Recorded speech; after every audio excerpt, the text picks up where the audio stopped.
ఓం శ్రీ గురుభ్యో నమ. గురు బ్రహ్మ గురు విష్ణు గురుదేవో మహేశ్వర గురు సాక్షాత్ పరబ్రహ్మ తస్మై శ్రీ గురవే నమ. అఖండ మండలాకారం వ్యాప్తం ఏన చరాచరం తత్పదం దర్శనం యోగం తస్మై శ్రీ గురవే నమ. సద్గురు స్వామి పాదారవిందములు నమో నమ. సద్గురు స్వామి పాదారవిందములు నమో నమ. సద్గురు స్వామి పాదారవిందములు నమో నమ.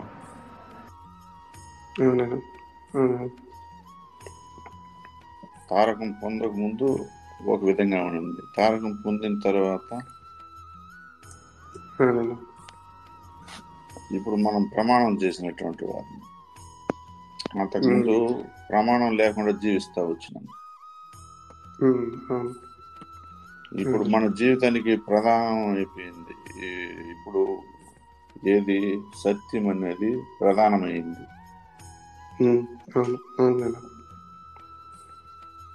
ఎందుకంటే మనము ఎప్పుడైతే తారకాన్ని పొందినామో మన దృష్టి అంతా కూడా పరమాత్ముడి పైనే ఉండాలా, సత్యం పైనే ఉండాలి. గమ్యం చేరడానికి మనం ఏమేమి చేయాలి, ఆ ధర్మాన్ని ఎలా ఆచరించాలి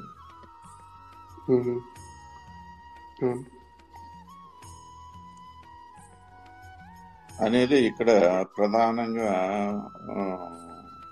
మనము తీసుకోవాల్సి వస్తుంది. అది ఎవరికి వారికే వారే ఆలోచన చేయాలి దాన్ని. ఇది ఒక్కరి జీవితం సంబంధించి ఒకరికి చెప్తే ఇది పాల్పడదు. ఎందుకంటే వారి వారి జీవన విధానాలు వేరే, వారి వారి పాత్రలు వేరే.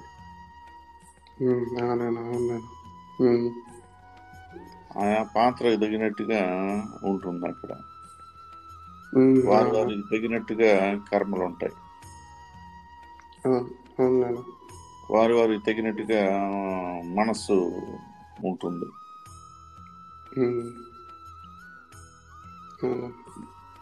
ఇప్పుడు ఎవరెవరికి తగినట్టుగా వారే దాన్ని తీర్చిదిద్దుకోవాల్సి వస్తుంది. స్వయంగానే ప్రయత్నం చేయాల్సి ఉంటుంది. ఏది చేస్తున్నా, ఏది మాట్లాడుతున్నా మనము సత్యాన్ని గుర్తించుకొని చేయాలి.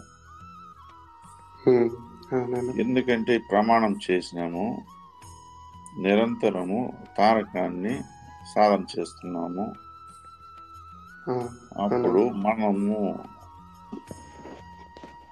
నిరంతరము ఆ యజ్ఞం చేసేటప్పుడు ఎక్కడైనా పొరపాటు జరుగుతుందా?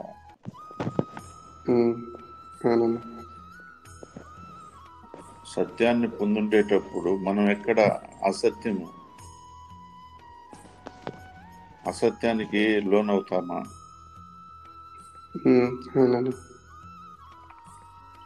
అనేది ఇక్కడ ప్రధానంగా తీసుకుని గ్రహించాలి.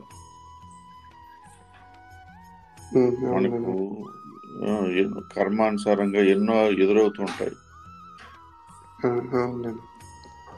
మనం చేసినటువంటి పాప పుణ్య కర్మల ద్వారా సుఖ దుఃఖాలు మనకు సంభవిస్తూ ఉంటాయి.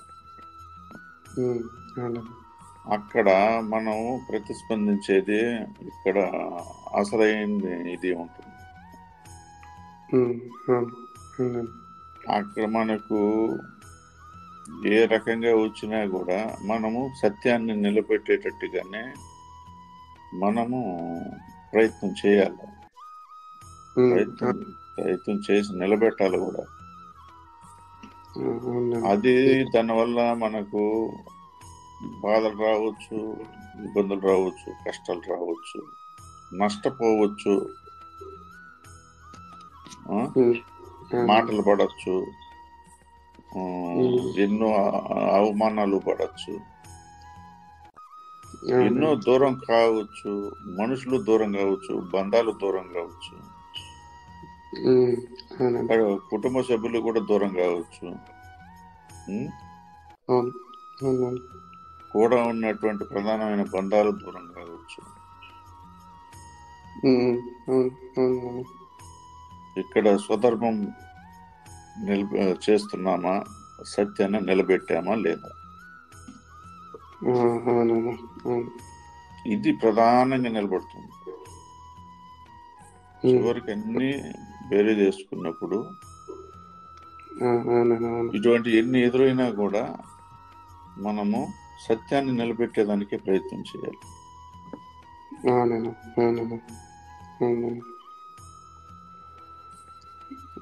ఇప్పుడు వీళ్ళు బాధపడతారని, వాళ్ళు బాధపడతారని, వాళ్ళు నొచ్చుకుంటారు, వీళ్ళు నొచ్చుకుంటారు, బంధం దూరం అయిపోతుందని,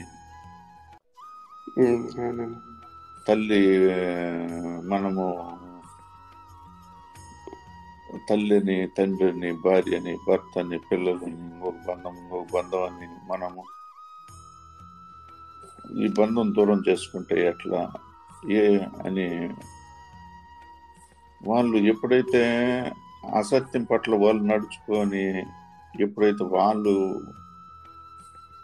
ఇదవుతున్నారో,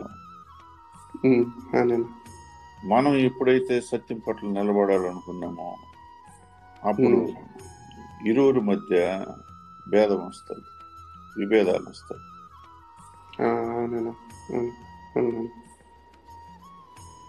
తప్పనిసరిగా ఇక్కడ సత్యం ఎటుపక్క ఉంటే అటుపక్కనే నిలబడాల్సి వస్తుంది. అక్కడ మనము ఇక్కడ ప్రతిస్పందించేదిగా, ఓర్పుగా, సహనముతో, నిశ్శబ్దాన్ని, ఎందుకంటే ఎదిరించలేనప్పుడు, సత్యాన్ని నిలబెట్టాలనుకున్నప్పుడు తన వంతుగా తాను అక్కడ నిలబడాల్సి వస్తుంది. చెప్పేటప్పుడు అవన్నీ వివరంగా చెప్తాము, వినన్నప్పుడు పూర్తిగా వదిలేసి తన పాటికి తను ఇంకా అక్కడ దూరం కావచ్చు, తప్పదు. అయినా కూడా ఎందుకు సత్యం అనేది తెలుస్తుంది. వీళ్ళు అసత్యం చేయమంటున్నారు, అసత్యం లేక రమ్మంటున్నారు, అసత్యం మాట్లాడమంటున్నారు.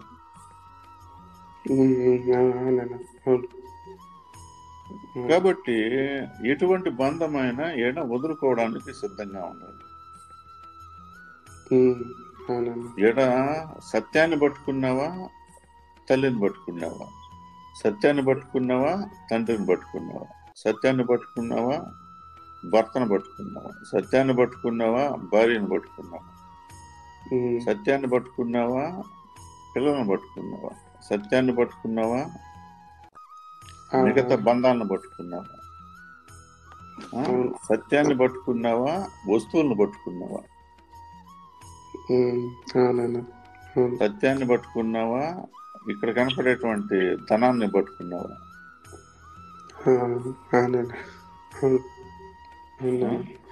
సత్యాన్ని పట్టుకున్నావా, అసత్యాన్ని పట్టుకున్నా,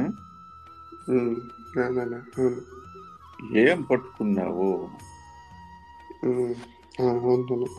కాబట్టి చివరికి ప్రతి ఒక్కటి సత్యం ఏం పట్టుకున్నావు, ఏది పట్టుకుంటే సత్యంగా నిలబడగలిగినాము.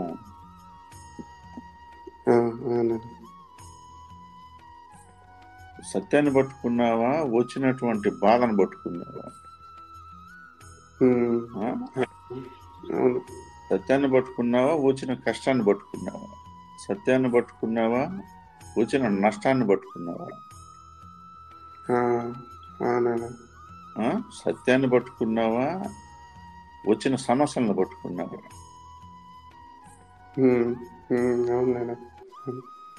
ఏమే ఇప్పుడు ఇక్కడ సత్యాన్ని పట్టుకున్నావా,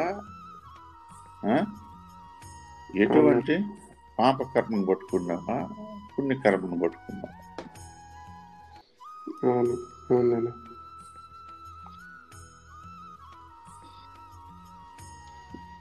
ఇప్పుడు మనము సత్యాన్ని పట్టుకుంటే సత్యంగా తయారవుతున్నాము, వీటిని పట్టుకుంటే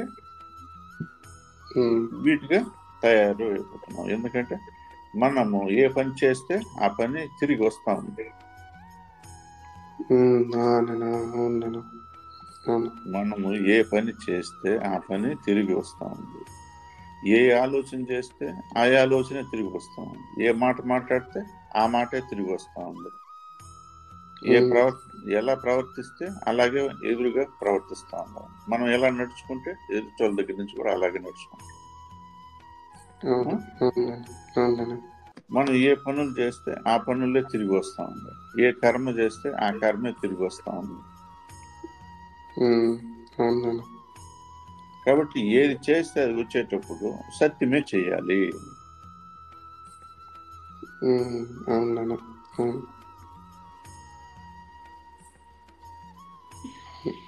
తారకాన్ని పొందినటువంటి వాడు, సత్యాన్ని పొందినటువంటి వాడు, సత్యంగా నడవాలనుకున్నవాడు, ఆ యజ్ఞంలోకి దిగినటువంటి వాడు, నిరంతరము ఆ యజ్ఞం చేసేవాడు. ఎప్పుడైతే అసత్యంలోకి వెళితే మనము జన్మము కట్టేరు. జన్మ కట్టేరాలంటే మనము సత్యాన్ని పట్టుకోవాలి. ఏది ప్రధానమో అదే మనం పట్టుకోవాలి. ప్రతి విషయము మన ముందుకు వచ్చినటువంటిది, కర్మానుసారంగా మన ముందుకు వచ్చిన ప్రతి విషయము ఇది ఇప్పుడు మనం చేయబోయేటప్పుడు ఇది కర్మ సత్యానికి సరిపోతుందా లేదా అన్న ఒక చిన్న ప్రశ్న చేసుకుంటే మనకు బోధపడుతుంది. ఇది ఏ స్వధర్మాన్ని అయితే ఆచరిస్తున్నామో తారకం పొందినటువంటి వారు ఆ ధర్మానికి ఇది సరిపోతుందా, ఇప్పుడు నేను చేసే పని సరిపోతుందా లేదా.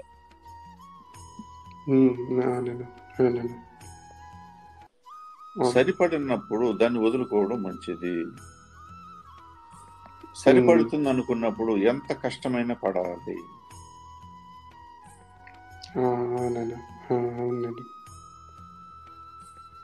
ఎంతకైనా ఓర్చుకోవాలి, ఎంతకైనా సహించుకోవాలి, ఎంత ఖర్చైనా భరించాలి. సత్యం నిలబడుతుంది. ధర్మాన్ని ఆచరిస్తామనుకున్నప్పుడు తనకు తానుగా ఇది అవుతుంది. ఇప్పుడు ఇది సత్యం అన్నది శాశ్వతమైనది, నిజమైనది. కాబట్టి సత్యాన్ని నిలబెట్టడమే మనం చూడాల్సింది. సత్యం నిలబెట్టిన వారు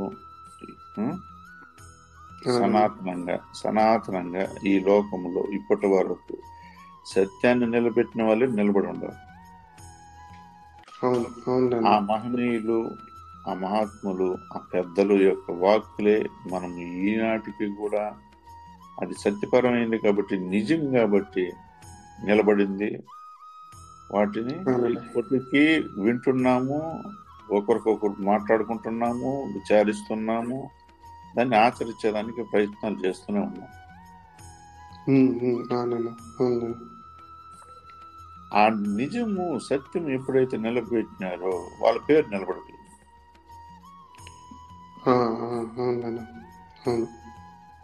సత్యం నిలబెట్టిన వాడు పేరు నిలబడింది. సత్యం నిలబెట్టిన వాడి పేరు రూపం లేకుండా పోయింది.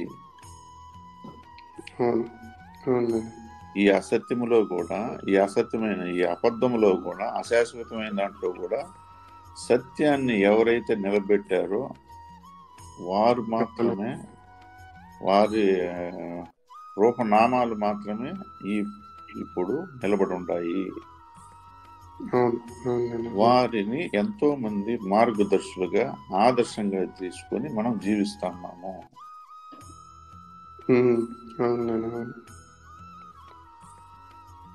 ఎక్కడ కానీ ఎటువంటి, అది సంసారం కావచ్చు, ఒక వ్యవస్థల్లో కావచ్చు, వ్యాపారాల్లో కావచ్చు, ఉద్యోగాల్లో కావచ్చు, చేసే ఏ కర్మనైనా కావచ్చు, ఎటువంటి దీనిలో అయినా ఎవరైతే వారికి తగినట్టుగా వారు సత్యాన్ని నిలబెట్టినారో వారు ఇప్పటికీ నిలబడిపోయినారు.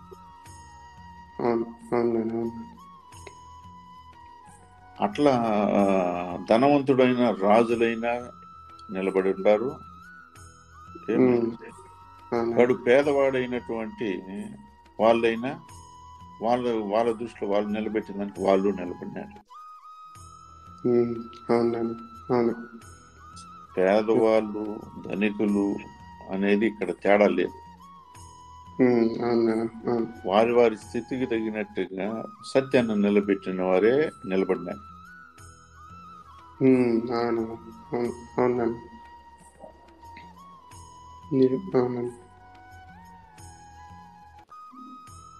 కాబట్టి సత్యం కోసం ఎవరైతే నిరంతరం శ్రమిస్తారో, నిరంతరం దానికోసం తపన పడతారో,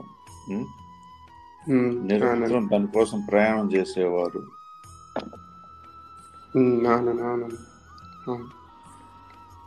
వారు ఎప్పుడు కానీ సత్యం వైపు నడుస్తున్నారు కాబట్టి, సత్యాన్ని నిలబెడతారు కాబట్టి, ఇట్లా 10 మందికి ఆదర్శప్రాయాలు అవుతున్నారు కాబట్టి ఇటువంటి వారినే పరమాత్ముడు స్వీకరిస్తాడు.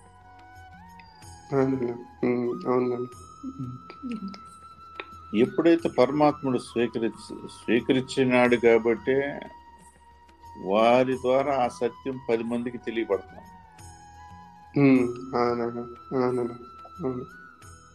పరమాత్ముడు స్వీకరించలేదంటే ఇక్కడ వాళ్ళకి గుర్తింపు లేదు, పోయింది. ఇక్కడ అసత్యాన్ని నడుచుకున్నాడు కాబట్టి స్వీకరించబడలేదు. కాబట్టి ఈ లోకంలో, ఈ సమాజంలో రూపనామాలు లేకుండా పోయినాయి.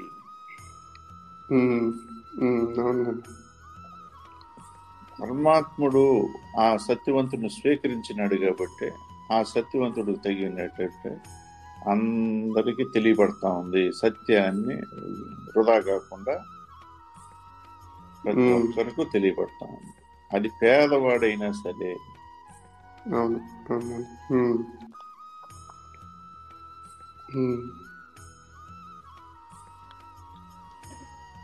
ఆయన సత్యాన్ని తెలియజేయాలనుకుంటే ఏ రకంగా అయినా కూడా తెలియజేస్తాడు. ఎందుకంటే ఆయన స్వీకరించినాడు కాబట్టి, ఆయన అనుగ్రహంతో ఆయనలో తనని ఐక్యం చేసుకున్నాడు కాబట్టి ఇప్పుడు ఏ రూపం అయితే ఈ ప్రపంచంపై ఉండిందో ఆ రూపం ద్వారా ఆ యొక్క ఆదర్శంగా తనకి 10 మందికి తెలియజేసినాడు. నువ్వు పేదవాడైనా నువ్వు సత్యాన్ని నిలబెట్టగలవు, నువ్వు పేదవాడైనా సత్యాన్ని తెలుసుకోగలవు, నువ్వు పేదవాడైనా చివరికి దైవంగా మారగలవు.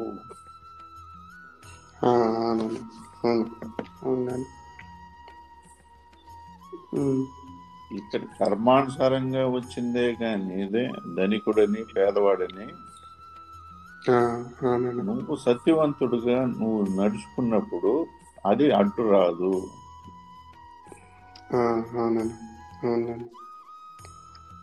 మనం వచ్చి ఉండేది తను తాను తెలుసుకోవడానికి, దైవంగా మారడానికి,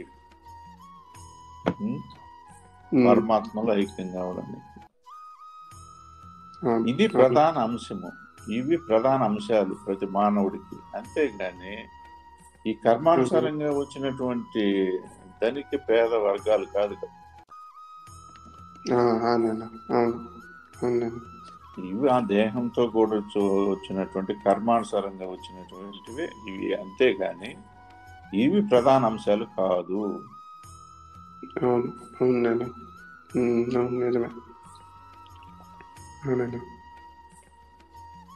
పేదవాడు కావచ్చు, ధనం లేనివాడు కావచ్చు, ఏమీ లేనివాడు కావచ్చు, ఇంటికి దొరకనివాడు కావచ్చు, విద్య లేనివాడు కావచ్చు, సంసారంలో ఎవరు అనుకూలంగా లేకపోవచ్చు, ఏ బంధాలు లేకపోవచ్చు. తన దగ్గర ఏమీ లేకపోవచ్చు, అవునన్నా. అయినా తాను తెలుసుకున్నాడు కాబట్టి దైవంగా మారుతాడు. తాను దైవంగా ఇదవుతాడు, పరమాత్ముని పొందగలుగుతాడు, పరమాత్ముడు స్వీకరిస్తాడు. అవునన్నా. అవునన్నా. అవునన్నా. ఇక్కడ మనము జీవుడు ఎలా భ్రమిస్తాడు?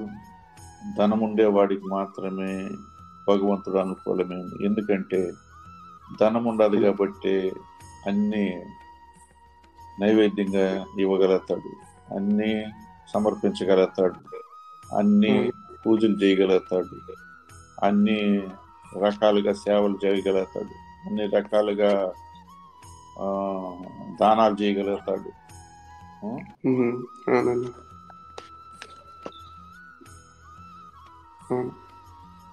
ధనం ఉండేవాడు మాత్రమే ధనాన్ని 10 మందికి సహాయం చేయగలుగుతాడు. విద్య ఉండేవాడు మాత్రమే దీనికి అర్హుడేమో. పలు రకాలుగా వాళ్ళు చదివి జ్ఞానం పెంచుకొని 10 మందికి ఆదర్శంగా ఉంటారు, వాళ్ళే దీనికి అర్హులేమో అన్నటువంటి భ్రమలో మనం ఉంటాం, జీవుడు అనేవాడు.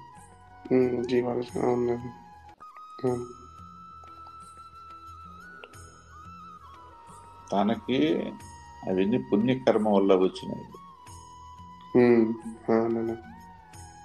ముందు చేసుకున్న పుణ్యకర్మ వల్ల వచ్చినాయి. ఈ రోజు తను ఎలా వినియోగించుకుంటే అవి ఎలా ఉపయోగపడతాయి అనేది ఉండేది. వచ్చినటివి ఎలా వినియోగించారు అనేది కూడా ఉండాలి. ఇప్పుడు అవన్నీ పెట్టుకొని స్వార్థం అనేది ఒకటి ప్రవేశించింది, అహం అనేది ఒకటి ప్రవేశిస్తుంది, తప్పనిసరిగా ఇవి వస్తాయి మనుషులు.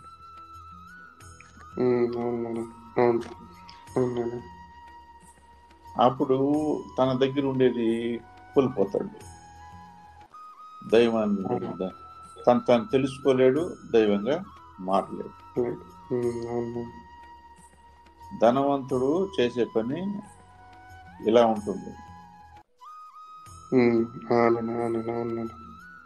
ఆ స్వార్థము అహంకారం లేదా ధనవంతుడైనా భగవంతుడు కాదు.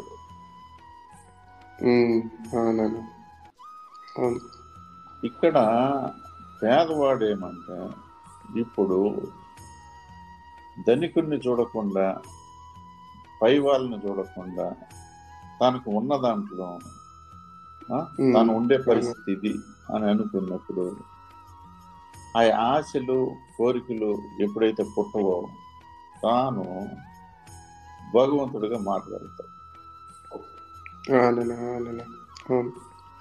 ఈ ఆశలు కోరికలు ఎప్పుడైతే తనకు పుట్టినాయో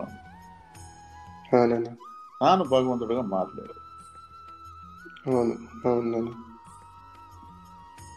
వాళ్ళు అట నష్టపోతారు, వీళ్ళు ఇట నష్టపోతారు.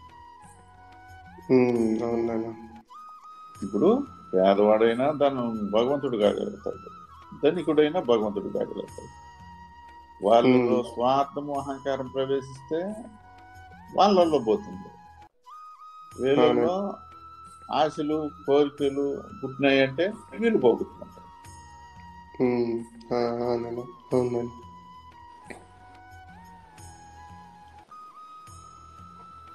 సమాజంలో జరుగుతుండేది ఇప్పుడు ఇవే.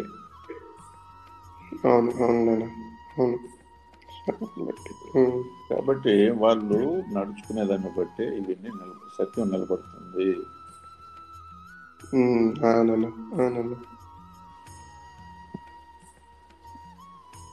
ఇలా అనేకం ఉన్నాయి. మీకు ప్రధానంగా ఎవరికి వారే ఈ సత్యాన్ని నిలబెట్టేటట్టుగా వారే ఆలోచన చేయాలి. ఆ సత్యాన్ని ఎలా నిలబెట్టాలి అనుకునేదానికే నిరంతరము మనము విచారణ చేయాలి. ఆ విచారణ చేయకపోతే ఎక్కడైనా పొరపాట్లు జరిగేదానికి అవకాశం ఉంది. అవును అవును అవును. ఎందుకంటే మనకు ప్రారంభ కర్మ ఒకటి అనుభవిస్తున్నాము, మాయలో ఉన్నాము, బంధాల పట్ల బంధింపబడిపోయినాము. అవునన్నా అవునన్నా. ఎక్కడైనా కూడా మనము పొరపాటు జరిగిపోవచ్చు, తప్పులు జరిగిపోవచ్చు. అవునన్నా అవునన్నా. మనము అన్నిట్లో ప్రిపేర్ గానే ఉన్నాము, మనం సత్యాన్ని అనుసరిస్తున్నాము, ధర్మంగానే ఉన్నాము మనం అనుకుంటాము. కానీ ఇది ఎక్కడైనా ఏ విషయంలో అయినా లోన్ చేపించి తనని మార్పు చేసేస్తాడు. అవునన్నా అవునన్నా.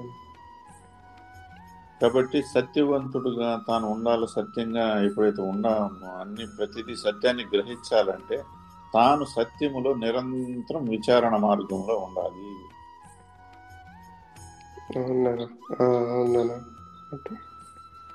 అటువంటి సాంగత్యం చేయాలి, అటువంటి సత్సాంగత్యం చేయాలి.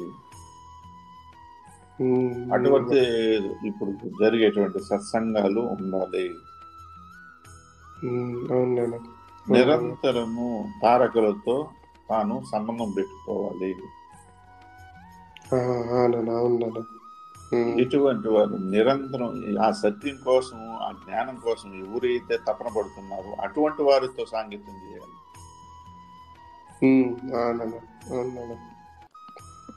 బయట బ్రతుకుల కోసము, బయట జీవితాలు, బయట జీవనాల కోసము, బయట వస్తువుల కోసం, బయట బంధాల కోసం, బయట ఏవైతే ఉన్నాయో వాటి కోసం పాకులాడే వాళ్ళతో సావాసం కాదు.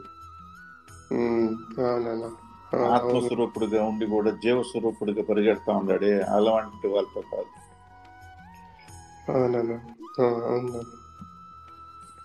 ఇక్కడ పేద ధనికము అనేది తేడా లేదు. వీళ్ళకి చదువు ఉందా చదువు లేదా అనేది కాదు, వీళ్ళకి అది తెలిసినా వీళ్ళకి ఇది తెలియదని కాదు. తాను సత్యంగా నడుచుకుంటున్నాడు, నిరంతరము పరమాత్ముడి వైపు ప్రయాణం చేస్తున్నాడే అతన్ని పట్టుకోవాలి. వాళ్ళు ఎవరైనా సరే అతనితో సావాసం చేయాలి, అటువంటి వారితో సత్సాంగత్యం చేయాలి, అటువంటి వారితో సత్సంగం చేయాలి, అటువంటి వారితో విచారణ చేయాలి. అది నిజమైన స్నేహం. ఆ నిజమైన స్నేహంలో ఒకరికొకరికి అనేక విషయాలు తెలియపడతాయి.